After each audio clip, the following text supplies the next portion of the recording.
தூத்துக்குடி மாவட்டம் கீழசைத்தலை கிராமத்தில் அடிப்படை வசதிகள் செய்து தர கோரி அப்பகுதி மக்கள் மாவட்ட ஆட்சியரிடம் அலுவலகத்தை முற்றுகையிட்டு போராட்டத்தில் ஈடுபட்டனர்.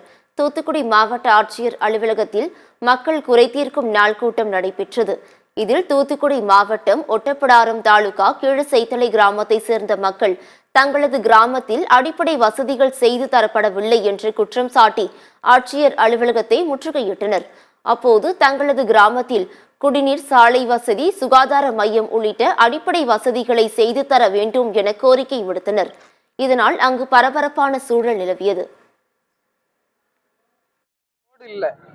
தண்ணி இல்ல, தண்ணி பைப் லைனே கிடையாது. தண்ணி இல்ல, ரோடு இல்ல, கல்யாண சமுதாய கூடம் இல்ல, அப்புறம் சுகாதார மையம் இல்ல, சுடுகாட்டு போறதுக்கு பாதை இல்ல, சுடுகாட்டுல காத்திருப்பு மண்டபம் இல்ல, தெரு வழக்குகள் சரியா பராமரிக்கப்படல, வாறுகாலு இந்த மாதிரி காரியங்கள் எதுவுமே செய்யப்படலை. எல்லாமே அப்படி அப்படியே இருக்கு. எங்களுக்குன்னு எந்த ஃபெசிலிட்டியுமே கிடையாது. குறைந்தபட்சமான ஒரு சலுகை கூட கிடையாது. நாங்கள் இந்த சமுதாயத்தில் இருக்கிறதுனாலயா அல்லது இது ஒதுக்கப்பட்டதுனாலயான்னு தெரியல.